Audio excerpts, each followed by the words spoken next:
লাকাদ খালাকনাল ইনসানা ফি আহসানি তাকওয়িম। আমি মানুষকে চমৎকার আকৃতিতে তৈরি করেছি। হাতের মেকানিজম কি, পায়ের মেকানিজম কি, আমার চেয়ে আপনারা ভালো জানেন। এগুলো ঘন্টার পর ঘন্টা আপনি বলতে পারবেন যে কেমন ভাবে আল্লাহ তাআলা তৈরি করেছেন। আল্লাহ বলেন, মানুষকে আমি অত্যন্ত চমৎকার আকৃতি দিয়ে তৈরি করেছি। তার সৃষ্টিগত কাঠামো, তার বুদ্ধিবৃত্তিক কাঠামো, তার চিন্তাগত কাঠামো, তার আচরণগত কাঠামো, তার নৈতিকতায় তাকে এমন উচ্চ মর্যাদার আসন আমি দিয়েছি, এটা যদি সে অ্যাচিভ করে, বিলং করে, তাহলে তার চেয়ে শ্রেষ্ঠ কেউ আর হতে পারে। কিন্তু আল্লাহর দেয়া এই ক্যাপাসিটি গুলো, এই নেয়ামাগুলো যদি সে অ্যাকসেপ্ট না করে, সে যদি পশুত্বের পথে হাঁটে, সে যদি শয়তানের দেখানো পথে হাঁটে, তাহলে সে এত নিচে যাবে, অন্য কেউ আর এত নিচে যেতে পারে না। মানুষ যত নিচে যেতে পারে, ফেরেশতারাও অত নিচে যেতে পারবে না, জিন জাতিও পারবে না, কোনো প্রাণীর পক্ষে যাওয়া সম্ভব না।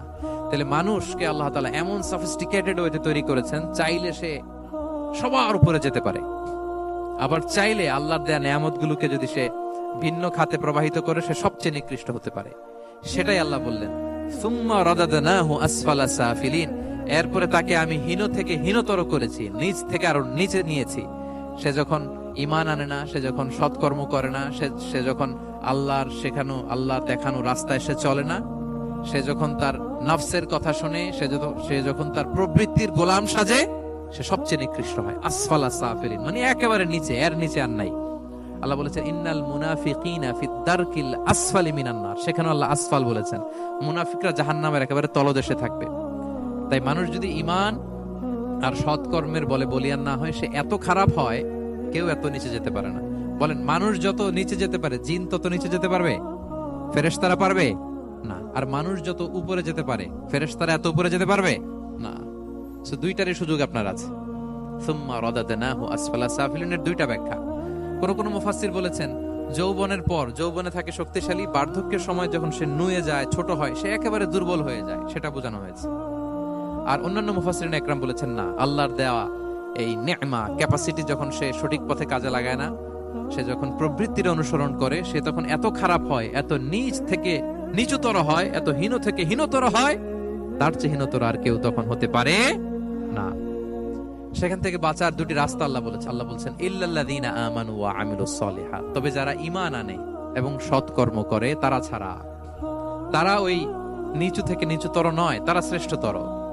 ঈমান এবং সৎকর্ম, ঈমান এবং আমলে সালেহাত। কোরআনের অনেক জায়গায় আপনি আয়াতটা পাবেন, ইন্নাল্লাযীনা আমানু ওয়া আমিলুস সলিহাতি কানাত লাহুম জান্নাতুল ফিরদাউসি নুজুলা। নিশ্চয়ই যারা ঈমান এনেছে, সৎকর্ম করেছে, তাদের জন্য আমি জান্নাতে ফেরদাউস রেখে দিয়েছি। আল্লাহ বলেন, তারা নিকৃষ্ট হবে না যারা ঈমান এনেছে, সৎকর্ম করেছে। যারা কি এনেছে? ঈমান। আর কি করেছে? সৎকর্ম করেছে। ইল্লাল্লাযীনা আমানু, যারা ঈমান এনেছে, সৎকর্ম করেছে, ফালাহুম আজরুন গায়রু মামনুন, তাদের জন্য রয়েছে অফুরন্ত পুরস্কার, মানে জান্নাত। তাদের জন্য কি? ওই জান্নাতে যেতে আমরা চাই কি চাই না বলেন? রাস্তা কয়টা? এটা চলে গেছে ডান দিকে, এটার গন্তব্য হচ্ছে ডেস্টিনেশন জান্নাতুল ফেরদাউস। আর এটা শয়তানের পথ, এটা আপনার প্রবৃত্তির দেখানো পথ, এটা চলে গিয়েছে জাহান্নামে। So now the decision is years. আপনার ডিসিশন, কোন দিকে যাবেন, ডানে না বায়ে? জান্নাতে না জাহান্নামে?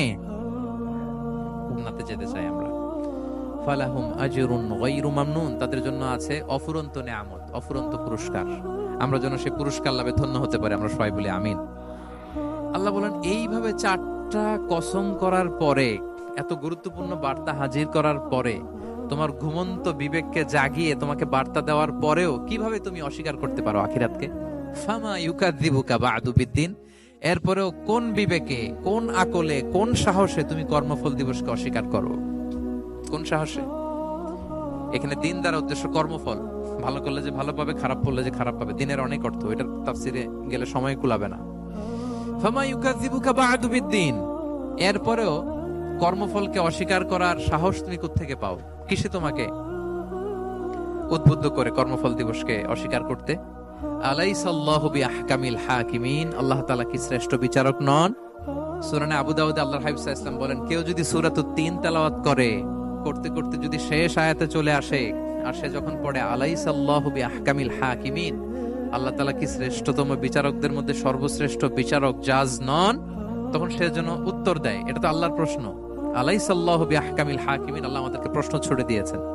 যে আল্লাহ তাআলা কি শ্রেষ্ঠ বিচারক নন, তখন যে তেলাওয়াত করে সেজন্য বলে বালা বালা ওয়া আনা আলা যালিকা মিনাশ শাহিদিন। বালা মানে অবশ্যই, হ্যাঁ আল্লাহ অবশ্যই আপনি শ্রেষ্ঠ বিচারক, আর আপনি যে শ্রেষ্ঠতম বিচারক এই সাক্ষী আমি দিচ্ছি, এই ঘোষণা আমি দিচ্ছি। পড়েন সুবহানাল্লাহ। আপনি দেখবেন মসজিদুল হারামে, হারামুল মাক্কিতে যখন তেলাওয়াত করে ইমাম সাহেবরা, এই আয়াতের পরেই যদি রুকুতে যায় দেখবেন ফিসফিস করে বলে যে বালা বালা ওয়া আনা আলা যালিকা মিনাশ শাহিদিন। আমি নিজে শুনেছি, দেখবেন ওনার এটা পরে, কারণ আল্লাহ এখানে প্রশ্ন ছুড়ে দিয়েছেন, আর উত্তর হিসেবে বলতে হবে বালা ওয়া আনা আলা যালিকা মিনাশ শাহিদিন। আল্লাহ অবশ্যই আপনি শ্রেষ্ঠ বিচারক। আল্লাহর চাইতে শ্রেষ্ঠ বিচারক আর হতে পারে? আমরা কত লাকি যে আল্লাহর আহকামুল হাকিমিন হিসেবে বিচারক পেয়েছি। আমাদের বিচার যদি অন্য কেউ করতো, নিজেরা যদি নিজেদের, আল্লাহ যদি বলতো তোরটা বিচার তুই কর আর তোরটা তুই কর, কি অবস্থা হইতো বলেন? যার সাথে যার শত্রুতা আছে ওইখানে দেখাই দিত। কিন্তু আমরা বিচারক হিসেবে পেয়েছি কাকে? আল্লাহ কি পার্সিয়ালিটি করবে বিচারে? স্বজন প্রীতি করবে? কারো উপর জুলুম করবে? কাউকে ঠকাবে? আল্লাহ বলেন ওয়ামা আনা বিযাল্লামিল লিল আবিদ, আমি কখনো আমার বান্দার উপর জুলুম করি না, জুলুম করি না। ওয়ানাদাউল মাওয়াজিনাল কিসতা লিয়াউমিল কিয়ামা, কিয়ামতের দিন আমি মিজান নামে এমন এক ন্যায় বিচারের মানদণ্ড স্থাপন করব, ফালা তুযলামু নাফসুন শাইআ, এক বিন্দু পরিমাণ কেউ মাজলুম হবে না, এক বিন্দু পরিমাণ কেউ মাজলুম হবে না। এজন্য দুনিয়াতে যদি বিচার না পান, আল্লাহর দরবারে বিচারটা দিয়ে রাখেন, সেদিন বিচার হবে। আহকামুল হাকিমিন আপনারা ঠকাবে না। দুনিয়াতে বিচার পান নাই, মাজলুম হয়েছেন, মানুষ ভুল বুঝছে, কেউ আপনারে ঠিক মতো বুঝে নাই, আপনার কথাটা কাকে বলবেন? বিপদে পড়লে ক্রাইসিস মোমেন্টে কাকে শেয়ার দিবেন? না ফেসবুকে শেয়ার দিবেন? আমরা তো ফেসবুকে শেয়ার দিয়ে দিই এখন। ফেসবুকে শেয়ার দেওয়ার আগে, বন্ধুকে শেয়ার দেওয়ার আগে, স্ত্রীর কাছে শেয়ার করার আগে আমার সমস্যার কথা আগে শেয়ার করব কাকে? কারণ আলাইসাল্লাহু বি আহকামিল হাকিমিন, আল্লাহ বলছেন আমি কি শ্রেষ্ঠ বিচারক নই? বালা বালা ইয়া রব ওয়া আনা আলা যালিকা মিনাশ শাহিদিন, অবশ্যই আল্লাহ আপনি শ্রেষ্ঠ বিচারক। ক্লিয়ার হয়েছে না সবার কাছে? শপথ কয়টা ছিল? 4টা। মূলত নবুয়তের শপথ, তাই না? নবুয়ত আমাদের জন্য সবচাইতে বড় নেয়ামত, কারণ নবীরা যদি আমাদেরকে এই তথ্যগুলো না দিতেন, আমরা জান্নাত জাহান্নাম চিনতাম? ভাইরা বলেন তো, আখেরাত চিনতাম? এই যে আখেরাত হবে, পুলসিরাত হবে, day of judgment, day of accountability, আল্লাহর সুপ্রিম কোর্টের কাঠ গড়ায় পাই টু পাই হিসাব দিতে হবে, নবীরা না এসে বললে আমরা এত বুঝতাম? বুঝতাম না। নবীরা জান্নাত জাহান্নাম চিনিয়েছে, আল্লাহর বিশদ পরিচয় আমাদের সামনে তুলে ধরেছে, আখিরাতের পরিচয়, লাইফ আফটার ডেথ কিরকম হবে, সবকিছু আমাদের কাছে তুলে ধরেছে। সো নবুয়ত আল্লাহ তাআলার পক্ষ থেকে অনেক বড় নেয়ামত। 2 নম্বর নেয়ামত হচ্ছে আল্লাহ তাআলা আমাদেরকে যে ক্যাপাসিটি দিয়েছে, বুদ্ধিমত্তা, ইন্টেলেক্ট, বিচার বিশ্লেষণ, যেটা দিয়ে আমরা অন্যান্য সব প্রাণী থেকে আলাদা, এটা আল্লাহর বড় নেয়ামত। এই নেয়ামতের শুকরিয়া যেন আমরা করি। এবং আমি যেটা বলেছি, মানুষ যেটা কল্পনা করতে পারে সেটা সে করেও দেখাতে পারে। সো আল্লাহ তাআলা যাকে যেই কোয়ালিটি দিয়েছে, ক্যাপাসিটি দিয়েছে, আমরা যেন এই নেয়ামতের শুকরিয়া করি। নেয়ামতের শুকরিয়া করলে এই নেয়ামত দেওয়ার ধারাবাহিকতা এটা বাড়িয়ে দেয় কে? লা ইন শাকারতুম লা আযীদান্নাকুম ওয়া লা ইন কাফারতুম ইন্না আযাবি লাশাদীদ।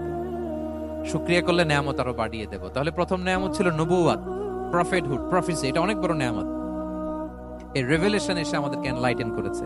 তা না হলে আমাদের গড কে, গডের ফিচার কি, আখেরাত কি, জান্নাত কি, জাহান্নাম কি, the concept of punishment, concept of আখেরা, কিছুই আমরা ভালোভাবে বুঝতাম না।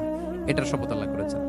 আল্লাহ আমাদেরকে নেয়ামত দিয়েছেন, ক্যাপাসিটি দিয়েছেন, সক্ষমতা দিয়েছেন, সবচাইতে সফিস্টিকেটেড ব্রেন দিয়ে তৈরি করেছেন, এটা একটা বড় নেয়ামত।